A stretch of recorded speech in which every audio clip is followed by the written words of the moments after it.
Welcome everyone to Ammonia Energy Live. This is a monthly series where we explore the wonderful world of ammonia energy and the role it's going to play in global decarbonisation with a bit of an Australian twist.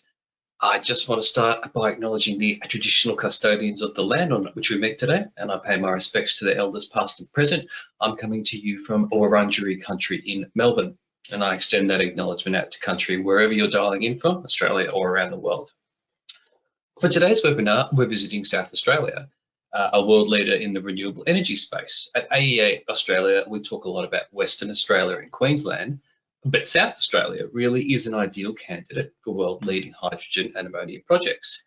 That's certainly what the hydrogen utility thinks, and today we're joined by Sylvia to talk through some of the challenges in moving beyond pilot projects and finally getting these world-scale export projects into the ground. So to explore all this, we welcome Sylvia Edifor. She's a process engineer at the hydrogen utility who's based in Adelaide. She'll be interviewed by Pooja Modi, hydrogen project analyst at Origin Energy, and Karen Durand, corporate sustainability manager at Incitec Pivot. I encourage you to submit questions during the webinar via the questions box in your go-to menu. We'll have time at the end of the conversation for a few chat box questions and answer some of the pre-submitted questions as well. Sending in questions when you register is a great way to ensure that any burning questions get answered, so keep them coming and let us know for future topics. And just a final reminder, all Ammonia Energy Live recordings also live over on our YouTube channel. Just search for Ammonia Energy Live or AEA Australia and make sure to subscribe once you get there. So without further ado, I'll hand it over to Pooja. Hey, thanks for joining us, Sylvia. Firstly, can you introduce yourself to us, to the hydrogen utility and some of the exciting things you're working on?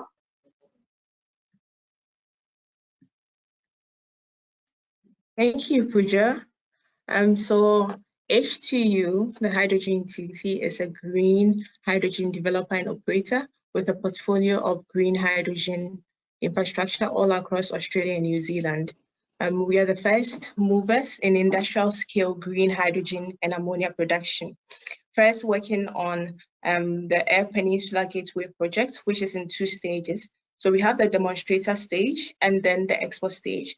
The demonstrator stage has a capacity of about 100 megawatts electrolysers, producing 40,000 tons of ammonia per year to supply to the local markets. And we're hoping to start in 2023.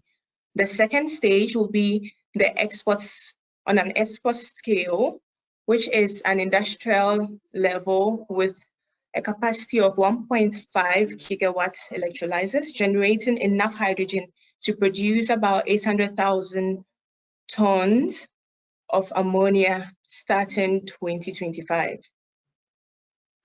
That's fantastic, Sylvia. As ammonia makers ourselves, we're really excited to see these projects come along. But what about you? What's your personal motivation in the decarbonisation space?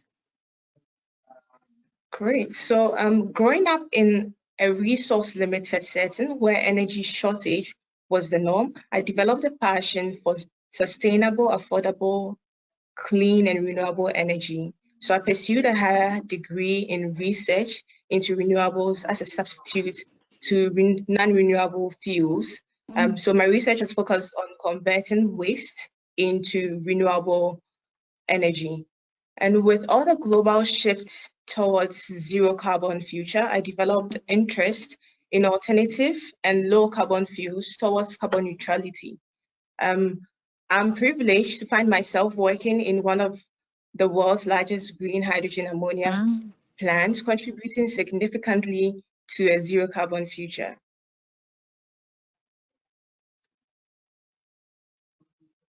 Hey, thanks for sharing that, Sylvia.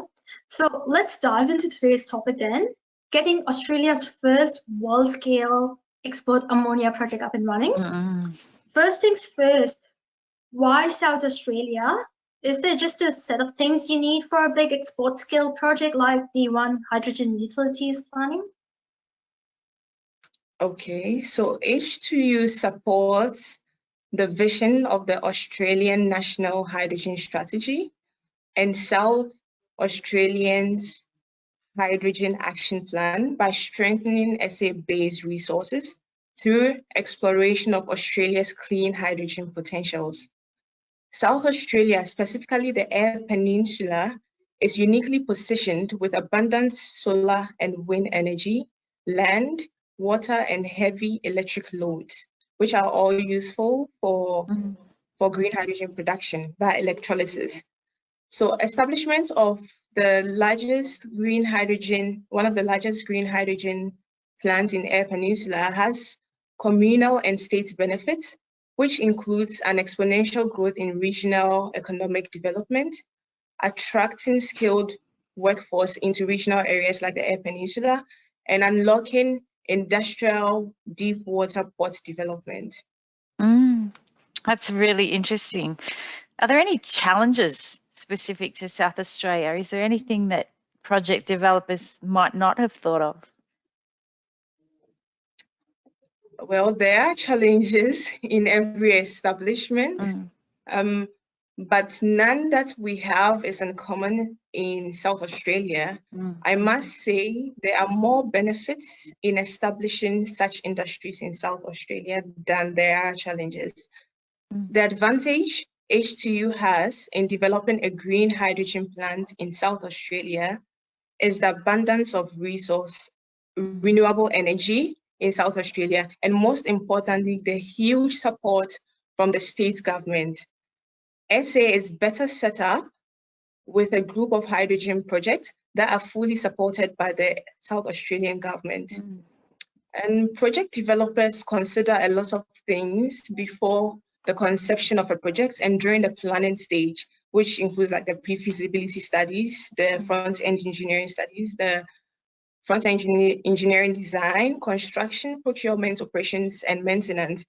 But one key element that must not be ignored for me is community engagement. That's to educate or sensitize the people on the benefits of these projects in their area, addressing their concerns and allaying their fears, as this will be one of the largest chemical manufacturing industries in South Australia. It's good to communicate the benefits of such a chemical industry to the community, where the benefits include like the decarbonisation of the economy, production of marketable products with great export potentials, job creation, attraction of investment and skilled migrants into such communities. Safety regarding handling, storage, and transportation of chemicals wouldn't be so much of a big issue. For these processes, as they are already established, we are not reinventing the wheel, and H2U prioritizes safety. So the community needs to be aware that such establishments will be monitored by regulatory bodies to operate in a safe way. Okay, that's very fascinating, Sylvia. Thanks again for sharing. I didn't realize South Australia was such a good spot for these projects. What other technical considerations are there when moving from pilot renewable hydrogen or ammonia plants to world scale? Scaling up pilot plants to industrial plants is not a straightforward linear equation. There are a few technical considerations when designing the major equipment like the electrolysers. It's important that the scaled up designs also meet the requirements and specifications of the balance of plant, which like includes the power supply, compressors, etc. Scaling up can significantly increase OPEX and CAPEX. A typical example is the electrolyser package. An increase in the number of electrolysers yields a step change in capital and operational costs, right? But there are ways to offset this cost. For example, buying larger electrolyser stacks can reduce CAPEX, and using more efficient stacks can reduce OPEX. So regarding safety, scaling up can potentially magnify risk and hazards, and hence safety considerations during the design stage are essential. Safety activities for such industries include development of safety data sheets, using the codes of practice and guidelines by SafeWorks SA. And other safety activities include like safety distancing when it comes to equipment locations, environmental considerations and layout, which should be extensively covered in the HAZOP and hazard studies. Well, as you told us in your intro, waste and waste recovery is a particular passion of yours. We tend to think of these plants as just a chemical process. So how do you incorporate circular thinking and waste minimisation into such a massive project? Yeah, so H2U is keen on maximizing the renewable resources in South Australia while minimizing waste as much as possible.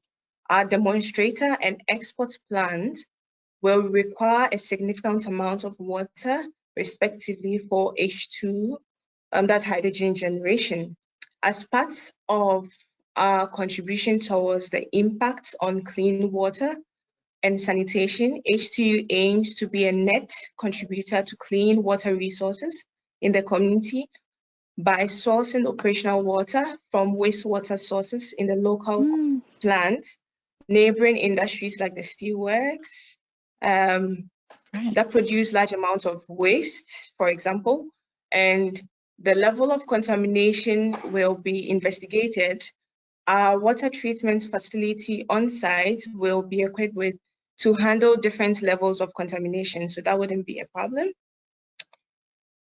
Reduce, reuse, and recycle are keywords when it comes to waste management. As such, we are keen to minimize other uses of water, such as cooling water, by recycling them, yeah? And then for heat, we are looking at in our ammonia production loop, where ammonia is being produced by the popularly known Haber-Bosch process, which is highly exothermic. We would be harnessing that energy to produce steam for other processes and things like that. And excess hydrogen can be stored and used to produce electricity. So waste in general will be managed and reduced, I would say.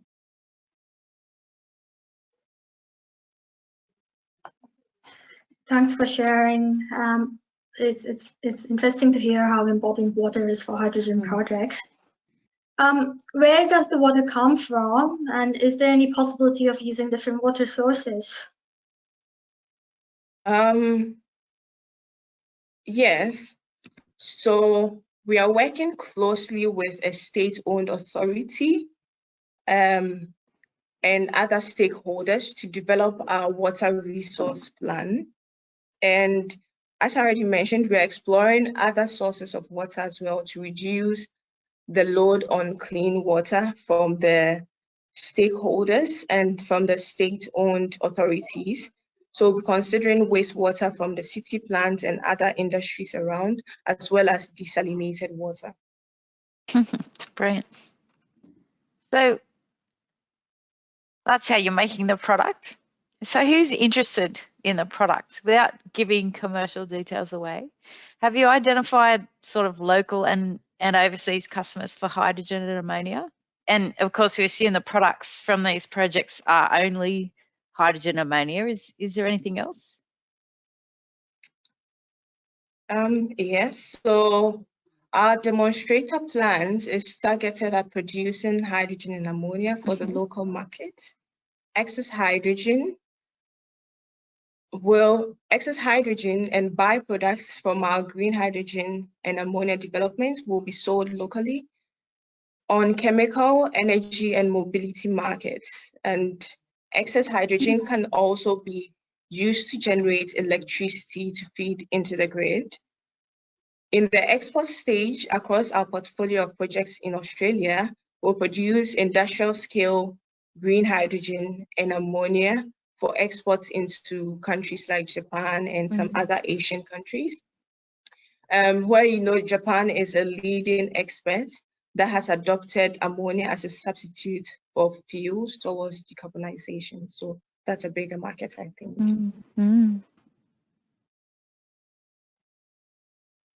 Yeah, great to hear that there's interest. Looking ahead 5 to 10 years, Sylvia, what do you see in the hydrogen or ammonia space in Australia? in the next few years, there'll be several hydrogen and ammonia plants that will be established across Australia, maximizing the renewable energy potential and producing enough hydrogen and ammonia to feed the world, I would say. Hydrogen, ammonia will not only be applied in the mobility, chemical, and energy industries, but also in agriculture and mining, and even other sectors as well. That's how I see it. Ongoing investigations are yielding innovative ideas on the application of hydrogen and ammonia beyond the boundaries of our understanding and penetrating other markets. There's so much economic value in hydrogen and ammonia that will be brought to light in the next few years. Yeah, I have to agree with you. And so it's actually probably, that sounds like it's moving a bit faster than any of us think or assume, which is really exciting. But before we go, you better touch on the certification of that sort of clean or green ammonia, something you and the hydrogen utility will be involved with in the coming months. Do you have any updates on the process of certifying it, and how important do you think certification is to getting the projects up and running? So as many are aware, the AEA, Ammonia Energy Association, is developing a low carbon ammonia certification scheme that will satisfy both customers and producers. I'll be working closely with Attilio Pineri, who is the founder and CEO of H2U and doubles as the chair of the working group Principles, Methods, and Governance.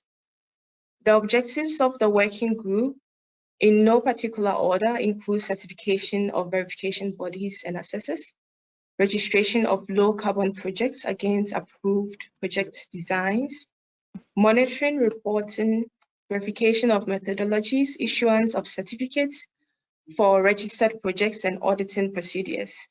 The AEA has launched the initial consultation phase for the certification scheme and invites people to provide input through the AEA website. It actually closes today, so if you want to get involved, I would say you should do that now. The timing for ammonia certification is right, just as ammonia industries, specifically the green ammonia industries, are creeping up. Green ammonia producers will have this as a guide during the design phase and also for realignment of designs to meet appropriate standards.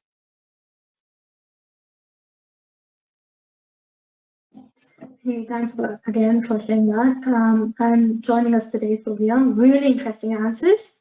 As a last insight, can you share what you find valuable about being part of a network like the AEA? And what can the wider AEA network do to help accelerate the uptake of ammonia energy solutions? It's actually a great privilege to work with the AEA. Through the AEA, I have had the opportunity to engage with a team of technical experts, developers, and implementers in ammonia energy all across the world.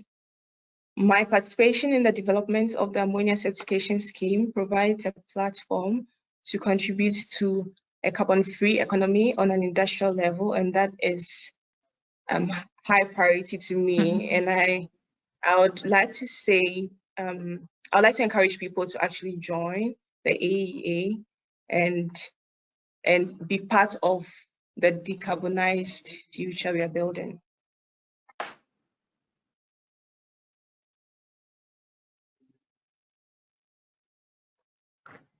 Thanks, Sylvia. Now we hand over to Julian.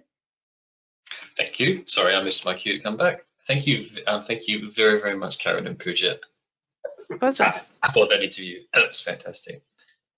We've got a few pre-submitted questions and we've got a few live questions. Sylvia, if that's all right to go through?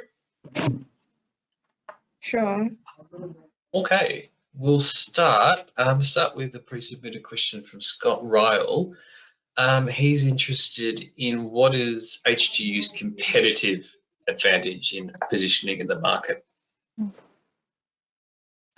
I would say H2U's competitive advantage is the ability we have and the capacity we have in producing large-scale green ammonia and hydrogen that would not only feed the local markets, but also the export markets, because most of the hydrogen plants currently exist in Australia are just on a smaller scale, and we have gone exponentially to produce on a much larger scale to feed a bigger community than just the local markets. And the other advantage is we finding positioning the plant in Eyre Peninsula, where we have abundance of renewable energy to produce enough to feed the world.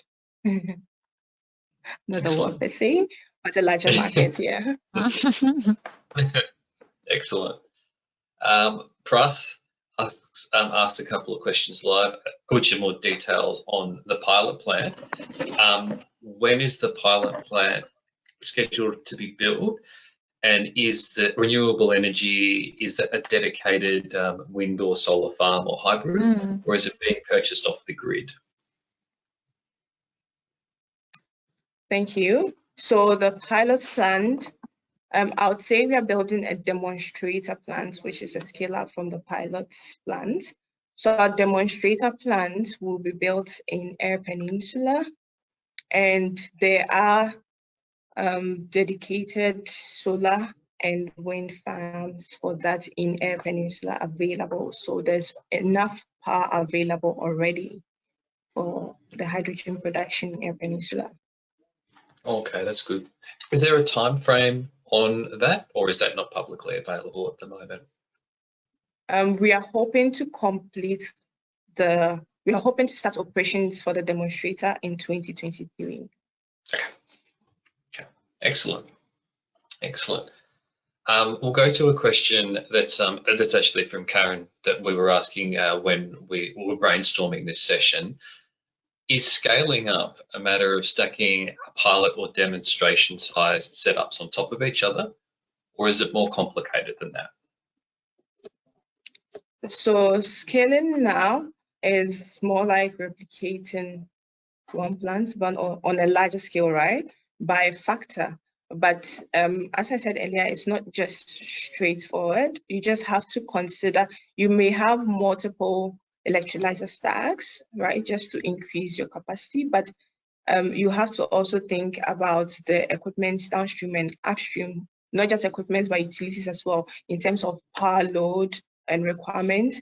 You're looking at the balance of plant, you're specifying all the other units that would either receive the hydrogen or feed in, like water supply, power load. So it's not just about adding more electrolyzers to it, but you're also considering the requirements of the balance of plant here. You mentioned in your presentation about the high power load of the area, of this regional area. What does that mean exactly? So the process for green hydrogen production or generation is electrolysis. And electrolysis, it's more or less the splitting of hydrogen and oxygen, and requires voltage. It requires power for the splitting to actually occur.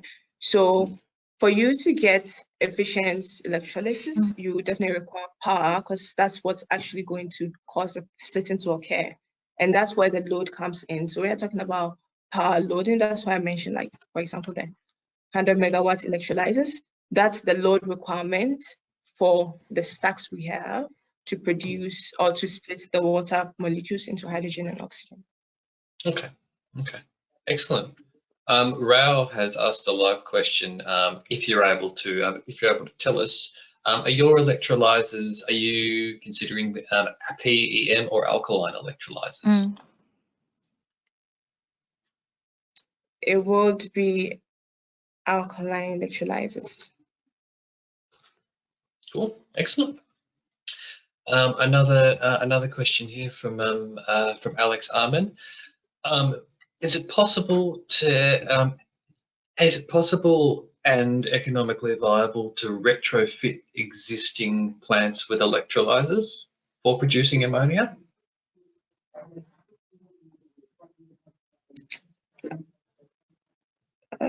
I think I'll get back to him on the answer. Easy. Okay, excellent. And you've and another question here around submitted before is, you've talked a lot about the markets, the obvious benefits of these green products, and that there is going to be a lot of demand. Are you able to tell us anything about the steps you need to take to make sure you're producing these things at the right price? You certainly don't have to tell us what that price is, but are there things that you need to do to make sure that you're making an economically viable product? Yeah, there are, but definitely there are, just like for every other process. But I would like to keep that in a low key for now. Yes, yeah, that's why it's wonderful to get you on. We've had a lot of people very, very curious about H2U's projects and the processes. So it's lovely to get those details with as much as you're able to tell us. So that is completely fine. Well, thank you all very much. It was really good to work through those questions. So I think I will wrap it up there. Thank you. Wraps this month's episode. Thank you all very much to our audience for coming along. Thank you very much to our speakers.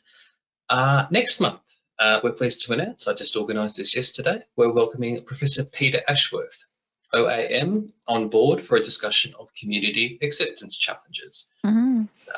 We all know the scale of the transition that's coming, but how do we bring the wider community along with us and reassure people that hydrogen and ammonia energy are safe, reliable technologies that we can live side by side by?